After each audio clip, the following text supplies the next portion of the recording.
지루성 두피염 있는 사람들은 곰팡이가 사는 되게 더러운 사람인가? 너 머리 감았냐? 제가 머리 맨날 열심히 감는데. 아니, 물론 안 감아서 떨어지는 사람도 있긴 있을 거야. 피부 트래블러. 안녕하세요. 피부로 떠나는 여행 가이드 피부과 전문의 노성민입니다. 오늘은 지루성 두피염에 대해서 이야기해 보겠습니다.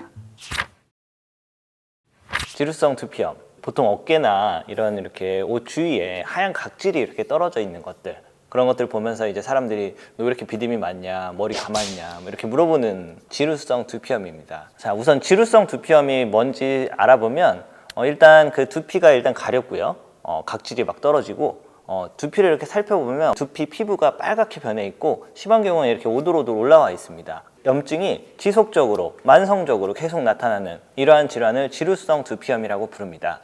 각질이 떨어지는 비율을 보면 거의 남자 같은 경우는 거의 2명 중에 1명까지 있다는 보고까지 있을 정도로 굉장히 흔한 질환입니다. 지루성 두피염의 원인은 뭘까요? 머리를 안 감아서? 더러워서? 꼭 그건 아니고요. 지루성 두피염의 원인은 명확히 알려져 있지 않지만 두피 피부에 피지가 많이 있고 곰팡이가 좀 관여된다라고 하고, 면역학적 원인, 스트레스, 과음, 잠 못 자는 거, 이러한 것들이 모두 관여된다고 해서 복합적인 원인으로 일어납니다. 쉽게 얘기하면 그냥 체질적이라고 생각하시면 돼요. 그래서 어떤 잘 생기는 그런 유전적 소인을 가지고 있는 분들이 앞서 말씀드렸던 이렇게 외부적 요인, 그 스트레스, 과음, 이런 것들에 의해서 그 지루성 두피염의 증상이 계속 발생하고 재발하는 것입니다. 자, 그럼 어떻게 이 병을 치료하고 예방해야 될까요? 이 지루성 두피염을 완치해야겠다. 이것은 어렵습니다.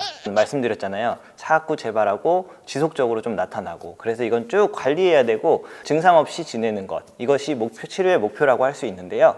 지루성 두피염이 생기지 않도록 하는 생활 습관부터 얘기해 드리겠습니다. 첫 번째, 매일 머리를 감기. 지극히 당연한 얘기인데 혹시나 이 당연한 얘기를 지키지 못하면 지루성 두피염이 악화될 수 있습니다. 그래서 이건 당연히 하셔야 되고요. 두 번째, 지루성 두피용 샴푸가 있어요. 그래서 그 샴푸를 잘 사용하기, 어떤 샴푸가 있는지는 제가 뒤에서 좀 설명드릴게요. 그리고 세 번째, 두피에 닿는 그 헤어 스타일링 제품 있잖아요. 이러한 제품들이 머리에만 이렇게 주로 닿게 하고 두피에 닿지 않도록 주의하시고, 두피에 자극을 줄 수 있는 헤어 스타일링 제품을 최소화하기. 네 번째, 가장 어렵지만 가장 중요한 스트레스 관리하기. 내가 스트레스 받고 싶어서 받는 사람 아무도 없겠지만 어쨌든 잠 잘 주무시고 술 많이 드실 거, 3병 드실 거 1병 드시고 이렇게 해서 최대한 줄이시면 어쨌든 이러한 증상이 악화되는 걸 막을 수 있습니다. 자, 그러면 이제 샴푸. 첫 번째, 케토코나졸 샴푸. 제가 이 원인 중에 하나가 곰팡이라고 말씀드렸잖아요. 그래서 이러한 곰팡이를 억제할 수 있는 샴푸가 주로 많이 쓰이는데, 이러한 케토코나졸 샴푸가 항진균제 샴푸여서 이러한 곰팡이를 억제할 수 있고 증상을 완화시킬 수 있습니다. 시중에서 이제 약국에서는 니조랄 샴푸라고 불리고 있고요. 니조랄 액, 니조랄 샴푸 이렇게 찾아보시면 됩니다.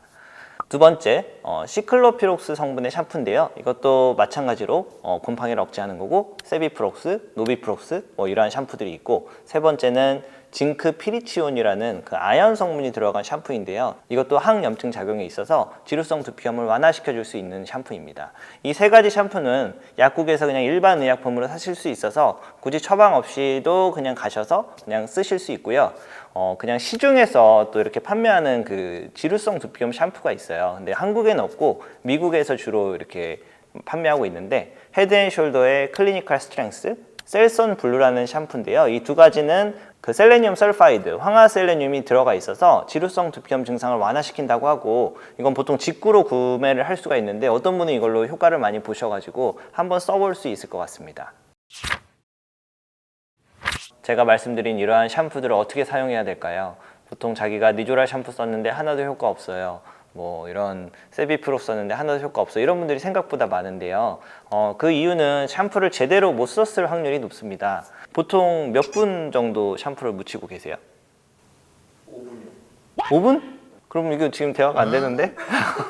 그러니까 처음부터 끝까지가 아니라 묻히고 나서 얼마나 계세요? 그냥 바로 하잖아요. 네, 바로 이렇게 씻어내잖아요. 네. 그러니까 씻는 건 5분 걸리죠. 누구나.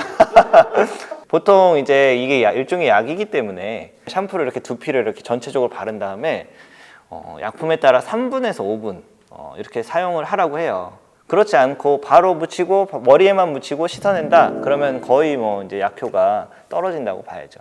정리하면 두피에 묻혀야 되고, 그리고 3분에서 5분 이상 묻히고 있다가 그 다음 씻어내야 된다. 이렇게 사용을 하셔야 되고요. 보통 증상이 심할 때는 주 2회에서 3회, 뭐 2회 이상 사용하시는 게 좋고, 좀 증상이 좋아지면 횟수를 줄여서 뭐 주 1회, 더 좋아지면 주 2주에 한 번 이렇게 쓰실 수 있습니다. 그래서 앞서 있었던 그 샴푸 중에 본인에게 맞는 게 좀 있을 수 있어요. 그래서 그런 걸 좀 골라서 쓰실 수 있고, 더 잘 맞으면 뭐 2개 정도를 콤비네이션으로 쓸 수도 있습니다. 이상으로 그 지루성 두피염에 대해서 영상을 만들어 봤고요. 저는 다음에 다른 내용으로 찾아오겠습니다. 궁금한 부분이 있으면 댓글 남겨주시고 많은 시청 바랍니다.